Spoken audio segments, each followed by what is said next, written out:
Data provided by the EC shows that females form the majority with 51.73% of those registered, while male registrations stand at 48.27%. Chairperson of the EC, Jean Mensah, says the exercise has been successful. We commend all of you highly for your interest and participation, which made the exercise a success. The experiences and accounts shared by our numerous stakeholders indicate that the training afforded to our temporary officials was effective. The efficiency and professionalism of our field staff, coupled with the robustness of the registration kits, contributed to the high number of registrants we witnessed today. On average, we recorded 150 registrants per kit per day, as compared to previous registrations where we averaged some 80 persons per kit per day. She revealed there are minors and foreigners on the electoral roll. The Commission is mindful of the infiltration of foreigners at a number of our registration centers. Additionally, we are aware that a number of minors have found their way into the register. We are confident that the challenge processes initiated at all districts throughout the country will unearth these illegal persons and rid the register of those who do not qualify to be thereon. We are confident that the register that will be used for the 2020 elections will be a wholly owned Ghanaian enterprise, reflecting qualified Ghanaians and Ghanaians only. The Commission says it intends to remove such persons from the roll through the pending challenge cases. The process of deduplication and adjudication, which are currently ongoing, will flag multiple registrations in the system. Additionally, the challenge system put in place during the registration and exhibition exercise will further flag unqualified voters on the register. Ultimately, these processes will contribute to the cleaning of the register and ensure its integrity and credibility ahead of the 2020 election. Ladies and gentlemen, we have come to the end of today's Let the Citizen Know encounter. And before we take a bow, we would like to assure the good people of Ghana that as a commission, we are determined to put in place and ignite all mechanisms available to us to clean the register and rid it of all unqualified persons, i.e. minors and foreign nationals. We are confident that at the end of the day, we will present Ghanaians with a credible register that reflects Ghanaians only, a wholly owned Ghanaian endeavor.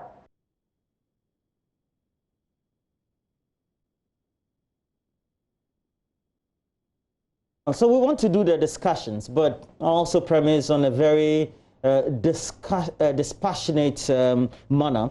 And I have Mamavi also here, so we'll try to pull our own resources together to make sure that we make this quite interesting. Absolutely, absolutely. We also want to engage Patrick Stephenson, who's a senior research analyst with Imani. Also joining the conversation, Dr. Alidu Seidu will be joining the conversation as well. He's a political scientist with the University of Ghana. Let's start with you. Patrick Stephenson, good morning to you. Hello to you if you can hear me. Hello, good morning, Mama V and Roland. Good to see you. Yeah, good to see you, Stephen. Yeah. Let's just begin with the figures that the Electoral Commission announced yesterday. You said something even before this figure came out. So let's try to consolidate what you've said earlier and what has happened with the latest figures that we have in terms of the justification for the registration exercise itself. What will be your initial comments? Well, I mean, I think right from get-go, you know, we at Imani have been very consistent in balancing the needs of the country at this particular point in time against what some public policy judgments have got to be. And having, you know, gone through the series of engagements with the EC and some other civic actors, I think we came to the sound conclusion, you know, based on our analysis that this re-registration, you know, was needless because it was based on, you know, some assumptions that really didn't exist. So having gone through this, I think even before the EC did its mop-up exercise, we had indicated that, we're back to square one, and that's exactly what has happened, because the Electoral Commissioner has a register with about 16.96 million people on there, and they cannot tell, that this register is absolutely clean, because already they're indicating that, there are foreign nationals who shouldn't be there. You equally have minors. And the EC doesn't have capacity to determine who a minor is or otherwise. So it's relying purely on, citizens challenging, the people who are on the register. Now that's a very porous system, fundamentally, because, so if somebody is a minor and gets on the register and there is no challenge, how does the EC know? And it's one of the arguments we've made right from get-go that, we have an institution in this country that has been tooled, and for some strange reason, we have under-resourced that institution for determining who a minor is, and that's the birth and death registry, right? And so, having gone through this, we still don't see the reason why we've, the entire country has gone back, a full circle. And the position of the EC now and the results we've seen from the exercise, if not for anything at all, validates the position that we have held, from get-go, that the only way was to find the proper mechanisms by which we rid the existing register at the time of minors that were on there and foreign nationals that were on there. And the only way to do that was sort of adjusted, and worked collectively with existing institutions rather than this wanton waste of resources that we have seen. But of course, the Electoral Commission strongly disagrees with this position, and they think that this exercise has been successful. If you look at our mechanism, it's impossible to get rid of foreigners, to get rid of minors, just as you said, if we don't get anybody challenging the process. Well, so that's a very interesting way of looking at it. I think that the EC's claim that this has been successful has not been based on any superior metric or any superior reasoning. You don't decide after the fact that what you have done is successful or otherwise. We should know what you intended to do, right from get-go. I should also say that the idea that it's difficult or it's challenging for us to rid minors off of the register, I don't think it's that complicated at all, because whatever the Electoral Commission is going to do now is what should have been done before.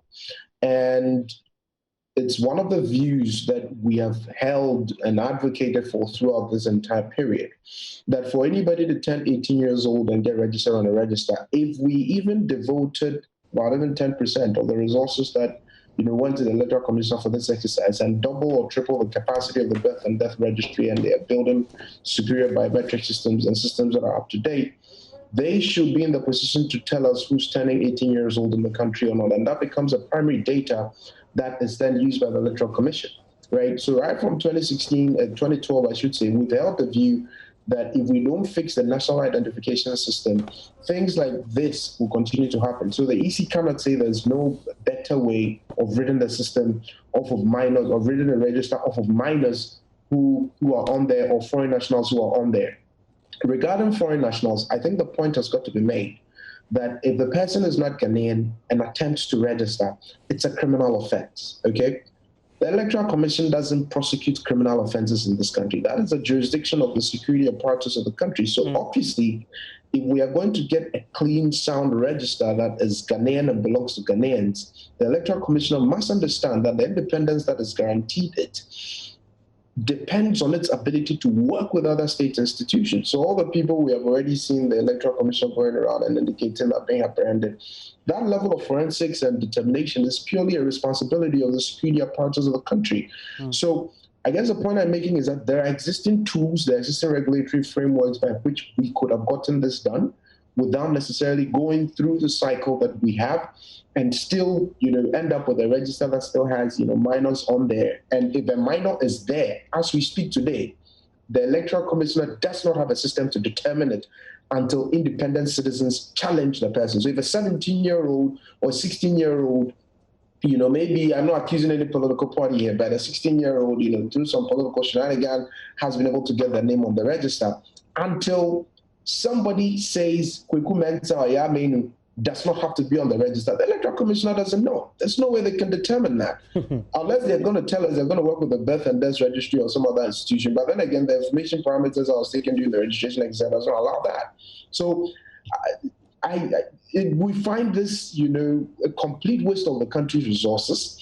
And we hope that this is a lesson that collectively as a country we have learned, because it will be very strange in the near future for this same commission to come back and indicate that, well, the number of people who, for example, have gotten onto the register by the supposed guarantee system is too much, the numbers are too large, and they've not been able to read people, like we saw in the case of the National Health Insurance Card and some other systems before, and so we need to conduct a new register. Yeah. Well, we've also been joined by a senior political scientist with the University of Ghana Political Science Department. He's a regular contributor on the show, but also on such transparency and electoral matters. Dr. Alidu Seidu, good morning to you. When you first heard the Electoral Commission yesterday make that pronouncement that we had foreigners and minors, what came to mind? Dr. Seidu? Yeah, I can hear you. Good morning, Roland, to you and then to your viewers. I think I was...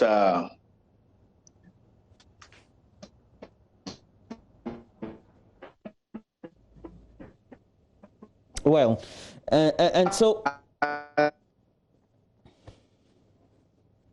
Okay, so as of now, we're making some comparisons, and this is real data coming from the Electoral Commission. 2016, 2020, number of persons with disabilities registered, 61,000 registered by 2016. We've had additional growth of about approximately 3,000, as it is, just short of some 6 or 7, all right?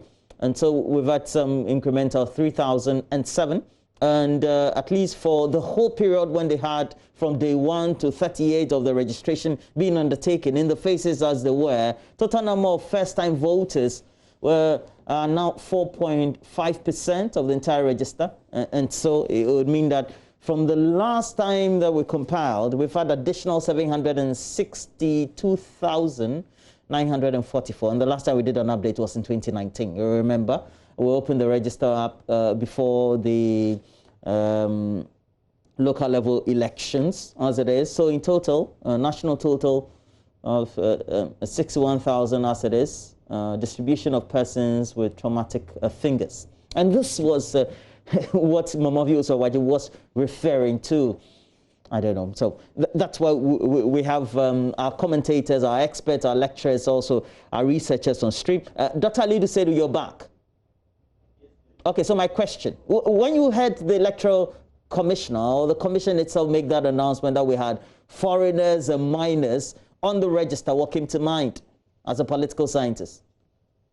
I was surprised, simply because one of the selling points for the EC's justification for the conduct of a new voters register was the fact that the old register had a lot of foreigners. Actually, they called it the ECOWAS register and not a Ghanaian register. It had a lot of minors who were not legally qualified to vote, having their names in the register. So, but also there was a point that they made about the fact that they needed to add a third security feature, rather than just using the term, the biodata. They needed to add was it the eyelashes or whatever it was, to strengthen the security system of the registration process, and for that matter, the complete voter register that we're going to have. About 38 down the line of registration and violence and deaths and beatings and destruction of properties, we were told that we still have foreigners in the voters register. And I was wondering, then what happened? The assurances, the deployment of troops in almost all the border areas to prevent people who are not Ghanaians coming in to register. What happened to all these things? The kind of divisiveness that was created by this restricted movement of people across one area to another. Then we are technically back to square one. The EC said the have mechanisms of addressing these challenges. They will be able to get these people out. And I was thinking, why didn't they do it earlier by subjecting Ghanaians to this kind of 38 days of technical hardships? Now, there may be two reasons which they didn't want to admit, that we can never have a voters register that is 100% clean. It is very difficult to have something like that. One, either because the tools or the mechanism that is being used to register people cannot detect whether somebody is underage or somebody is not a Ghanaian. It takes the responsibility of party agents and other people, community members, to identify somebody who is not a Ghanaian or somebody who is not legally of age to register. Now, this particular process has in itself been subjected to abuse because people know that this person is an indigent, is a Ghanaian, but simply because of the fact that he or she cannot speak a specific language or because they assume that he is going to vote for a specific political party, they end up challenging that person. So if care is not taken, and we are only going to use the fact that somebody's nationality or age requirement has been challenged by another person, means that the person is not supposed to be in the voters register. If you're going to go by that criteria, we are going to end up disenfranchising people who are qualified to register and vote and have been challenged.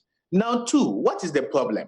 Is it systematic or institutional problem, or it is a matter of agency? When you look at it, the EC should have admitted from the beginning that there were systematic challenges in the sense that the voters, the equipments that we use to register people in itself cannot detect who is a Ghanaian and who is qualified to vote by age or by sound mind or by whatever criteria that is captured in our constitution. So they should have admitted that it is not possible to have an entirely clean register. And for that matter, mechanisms that they are now going to employ now to clean this new register, they could have used it to clean the first register and save us a lot of challenges that we went through. But two, if it is a matter of agency, political parties, stakeholders to the electoral process who are actually facilitating this kind of procedure, deliberately bringing people who are not qualified to register and vote, either by age or by nationality, then they have to find a way, team up with the appropriate agencies, fish out these people, and make sure that the right thing is done. They are arrested and prosecuted. But once we do not admit these things, simple because we wanted to make a point, or maybe simple because some people had their eyes on procurement processes and whatever reason that justified the whole process, then it suggests that we are now coming back to realize that the issues to having a clean voter register is a fundamental principle that we should always adhere to at all times. And has to do with the fact that we need to make the right institution, get the right institutional equipments and materials that is required to get the right people on the voters register. But we also have to fight the issue of the agency problem, where political parties and people with interest in the voter register deliberately circumvent or undermine or ignore the principles that are supposed to be used genuinely to get people registered. So I think that's the perspective we should be coming from. Stay with us, Dr. Alidu Seidu. Let's go back to Patrick. Patrick is, Dr. Alidu Seidu, just so you know, we have Patrick Stephenson with Imani also joining us on this conversation. So let me come to you, Hi, Patrick. Hello, Dr. Seidu. Okay, so Patrick, if you look at the Electoral Commission's figure of 37,762 applicants who had been challenged for various reasons, and mainly they say for nationality purposes, but they're confident that through the challenge system, they can get rid of these people who are not eligible to be on the register. Are you as confident as the Electoral Commission is? Well, the position of the commission on that one, I dare say is a joke, because when people challenge, the nationality of a citizen, I think that there are only two ways that goes. Either the person is indeed a citizen or is not. You cannot, as a commission, say before even the process begins that you can read the 37,000 people off the register. Indeed, what I know, and some individuals who have been challenged that I am familiar with, have all come out clean, right? And the processes by which some of those challenge, procedures were even initiated, we saw some of these videos and some of these engagements on social media. A lot of it was not through legitimate processes. People were, almost harassing individuals who came to register. We equally have, video evidence of people filling up, some of these guarantee forms up front, and keeping them for people who show up and didn't have whether the Ghana card or passport to get registered, to just sign them up. So people typically are on this register today, have guarantors who have signed, and guaranteed the funds for them that they don't know, right? That's the implication of that narrative. How's a commissioner going to find those people and bring them to book if somebody doesn't challenge? And the argument is that when that challenge comes, they can rid them off. They can't unless they have gone through and exhausted the process. Then they will determine who's legitimate or who's not. So it's possible that all 37,000 people will be squeaky clean. It's possible they will all not be clean. It's possible a part of it. So I don't think that the argument that the EC is making is anything that is sound that we should take, that they will be able to take them off. At best, we should or we will be able to get some of those people off if they are illegitimate. And I think a very important point that has been made by Dr. Saidu is that you have an agency problem where the political parties themselves are involved in this difficulty. What it means is that you, the commissioner, must be as clear as possible as far as the guidelines for getting people on the register is concerned.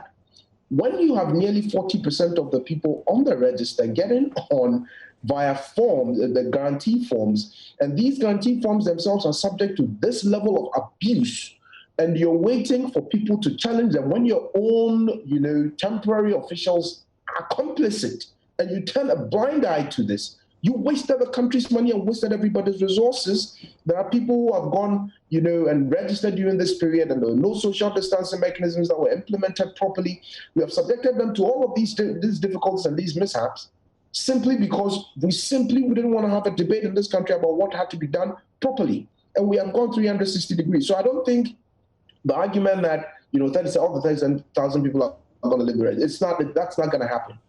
If we truly have to fix electoral processes and fix this conversation around the register going forward, I think the extreme administrative powers that is accorded the Electoral Commission for almost determining at their will when they think we need a new register or not, when we have underlying institutions and infrastructure that is supposed to help us compile data for the Electoral Commissioner to leverage on, if we don't get to that work, we're never going to getting anywhere with this.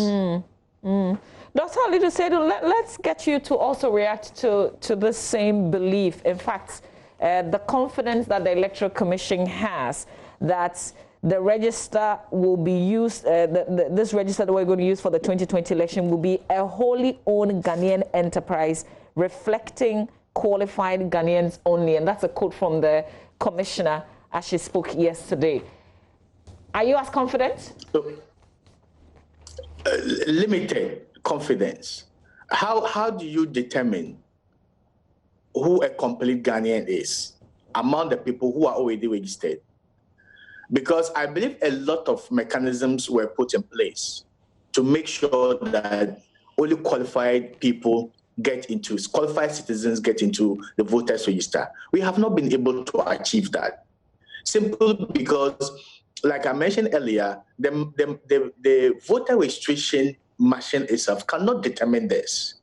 The EC have to strictly enforce. And we had political parties and to some extent, officers who were employed by the Electoral Commission to help conduct the registration process were actually helping in some of these things that happened. Now, the vouching process, just 2 registered citizens can vouch for another person to register. How do you determine the nationality of the person that they are vouching for? We know there were people who got the Ghana card, and perhaps they were not Ghanaians, and they have been able to register with that particular card. How do you determine whether you can only determine that they have been able to register by using the Ghana card? But how do you determine whether they are citizens or not? Once they have the Ghana card, it is assumed that they are citizens. But 3, there were deliberate attempts in some circumstances by political party agents to challenge people that they believe are likely going to vote in a certain way. So, for example, maybe if I assume that you are a northerner, or you are from Zongo, or you are this, the assumption is that you are likely going to vote this. Or if you are an Ewe or Akan or this, you are likely going to vote this way. So people actually look at people's names or their appearances and deliberately challenge them, not because they have evidence to show that they are Ghanaians or they are not Ghanaians. So it takes a very delicate process to be able to tell apart people who were mischievously challenged by virtue of the fact that the challenger assumed because of their identity they'll be voting a certain way, and people who were genuinely challenged simply because they were not Ghanaians. So it is a serious kind of scrutiny that goes into determining of those who have been challenged, determining which of them are Ghanaians and by what criteria. And like my colleague mentioned, most of the review process committees that have sat have realized that most of the people who were challenged were actually Ghanaians, and they have been handed over their voter ID cards. So if you are going to go by that particular principle, it will mean that maybe at the end of the day, almost all the people who have been challenged will be brought back into the voters register. So how then do we determine which of these 16.9 million people are Ghanaians, who are not Ghanaians, by what yardstick? If you are challenging their age, what document are you going to use to challenge them whether they are 18 or not? Because we now know that the birth certificate doesn't play any role at all in the manner we register. So I think we have set huge traps on our way just in the quest to compile a new voters register, and these traps are now coming to hunt us big time. So to be honest with you, I'm still wondering how they are going to do to make this very clean. If they are able to do that, why didn't they want to use that same principle to make the old voters register as clean as they are going to do now? That is my major question. On all the things that you two have outlined, could some of these things that you've stated become grounds for which we could have some rancor or disagreement over the credibility and use of this register by the stakeholders, i.e. the political parties, political state actors, and politically exposed persons prior to the election? Well, Roland, I think that's a very important question you ask. And if we are to get an electoral process in December that, you know, is free of violence and for people to trust it, I think it almost depends on the conduct of all the processes prior to the elections, or because election is just an event, it's just one day's event. But what we do before that and how we conduct ourselves after that, I think is a much more interesting dynamic that I don't think, you know, the conduct of the commissioner, the commission has given people that level of, you know, confidence and satisfaction they're looking for. Not too long ago, about 2 days ago, there were some civic actors who had a conversation, and one of the things that came up, this is probably one of the most violent, you know, registration exercise we have seen in the last 30 years of the country. And that is very worrying, because if the registration alone is violent, what could be the implications for the elections, right? And so if at this point we know that there are foreigners and there could be minors on the register, and the Electoral Commissioner is not the institution that determines citizenship of anybody, it doesn't. The Electoral Commission is just supposed to compile a register for voters. There are institutions that determine citizenship. So if a foreigner gets into the country, they're either going through the Ghana Immigration Service, there are laws that they have to, you know, apply and subject themselves to. If somebody is a minor, the only institution, like Dr. Alidu mentions, that can determine that is the birth and death registry. No other institution in this country has got the constitutional backing to determine that, right? Because you need a person's date of birth to validate that. And to do that, well, you're going to have to go back to the birth and death registry. Here we have sidelined all of these institutions. So by our conduct getting into the elections, we have almost created room for people to doubt the actions of the commissioner going into the elections. And so for me, we have just opened a can of worms that we must find a way of dealing with. And I think a number of things must happen. The Electoral Commission must, as a matter of urgency, dialogue and rally around all the stakeholders that have an interest in the elections and admit to its problems and its faults. It's okay. I think we're a country, once these things happen, we get these things happening all the time, we don't listen. We must start finding solutions at the moment. So have a conversation with the majority, the minority, and all other stakeholders that are interested in the elections. It could be, the Christian Council and some other civic actors. And let's be clear and transparent about the current developments and the mechanism that we use to move from here. If we don't do that, we sow seeds of doubt in the minds of people that are going to go into the elections in December, and who knows what that could lead to. The assumption that sometimes the state apparatus or the state security apparatus could be brought in to call some of these things when they come up. I think it's fine. The security apparatus of the country can be able to deal with this, but we are building a democratic practice that must be able to operate on its ground without the rigid interference of these state machinery. And so I think that we are at a point where, beyond what the commission has already indicated they want to do, which is expunge names of people that have been challenged, etc., and we have already established that there is no way they can claim they have a clean register as a result of the developments you have seen. They can't do it. It's impossible.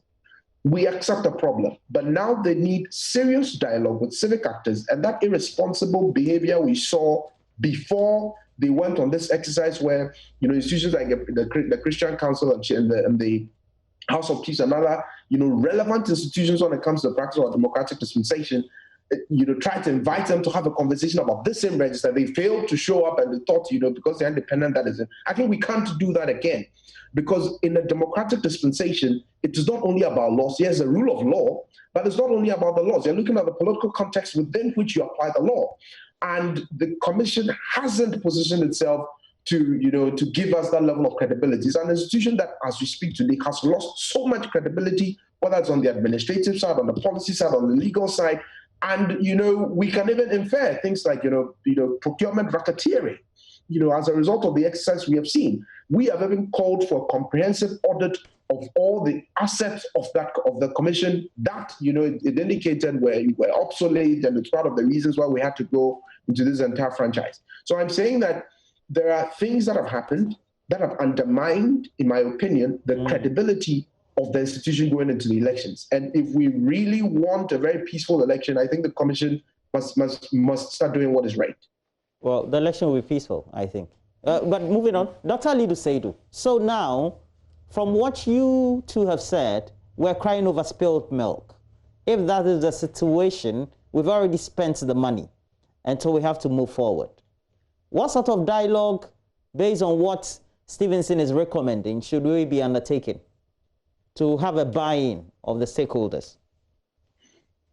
So I think, first of all, the credibility of the outcome of an election is dependent on whether it is fraud-free or fraud-ridden. Now, a fraud-ridden outcome may occasion in two instances, where we have a procedural fraud or a ballot fraud. Usually, ballot fraud occurs on the election day where we vote, where people can stuff the ballot box or do things that do not reflect the will of the people. But the procedural fraud starts way before the election day.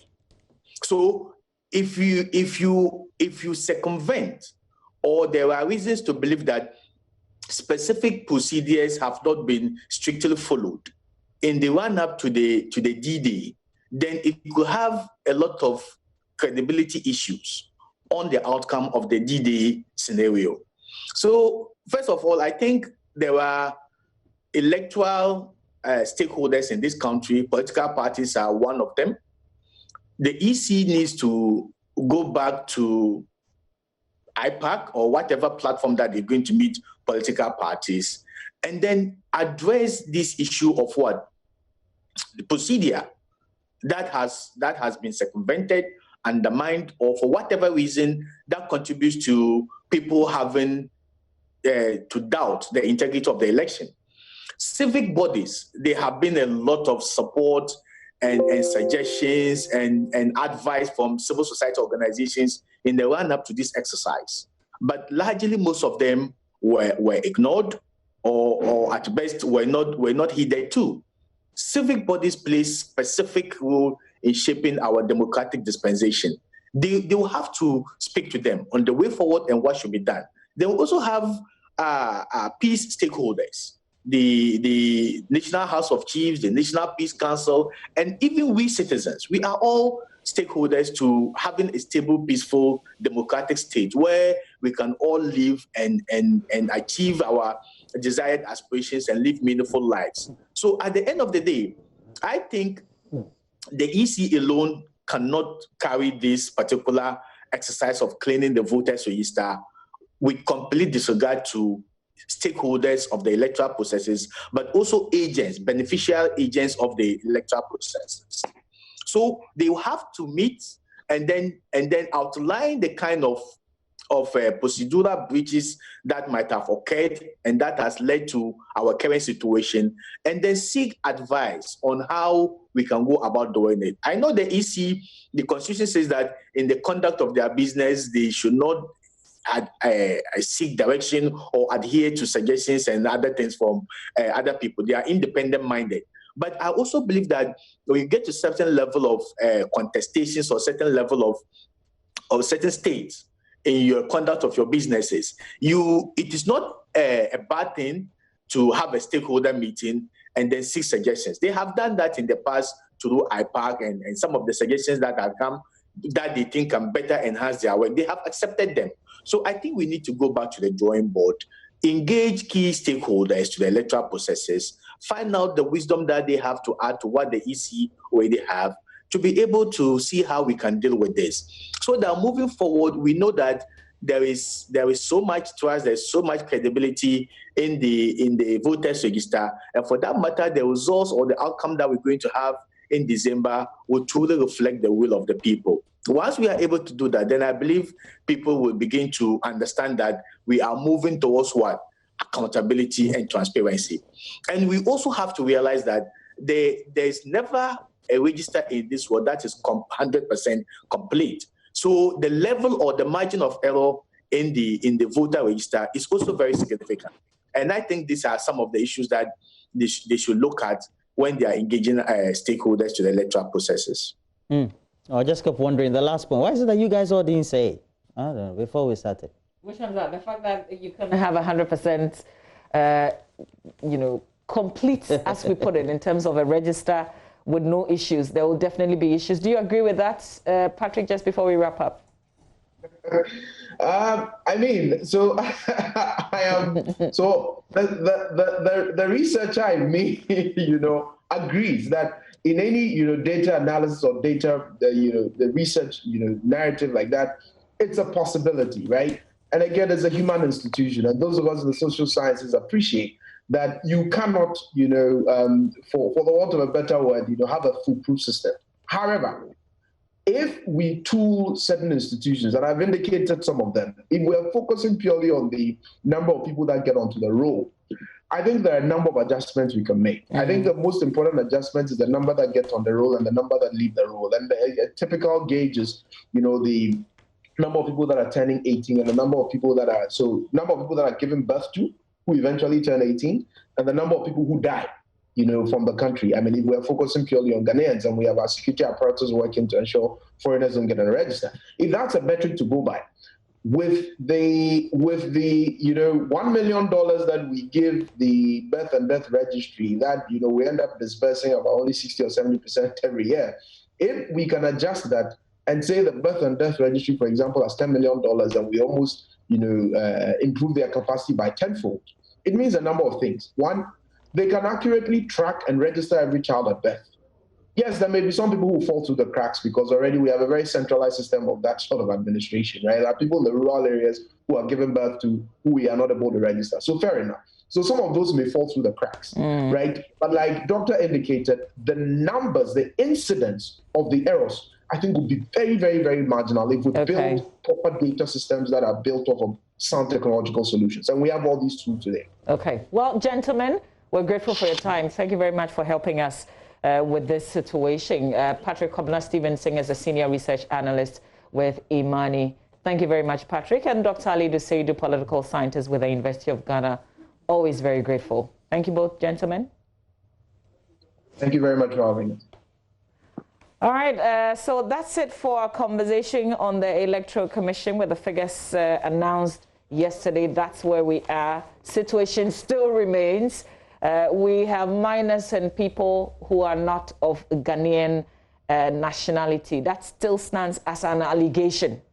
And about 37,000 and more of such persons. We'll see how this goes in terms of will they all get on it? How many of them will not get on the register? We'll keep you updated. We have our next conversation coming up, Roland. Yeah, and it's dealing with the lack of interest in child adoption and socio-cultural differences and barriers of us getting interested in adopting young people. And it also means that we have a number of children in foster care and orphanages. Now, the Department of Social Welfare has identified that we have thousands of these orphanages. We would want to discuss that. But what is their solution to ensure that because they are the department responsible for this, they are able to have this in check? We're having this conversation. Roland is handling that conversation. One of the things that have come up really is the fact that the process is cumbersome. I mean, it's almost as if they don't want you to adopt. So we'll try and see what their understanding also really is with regards to this matter. Stay with us.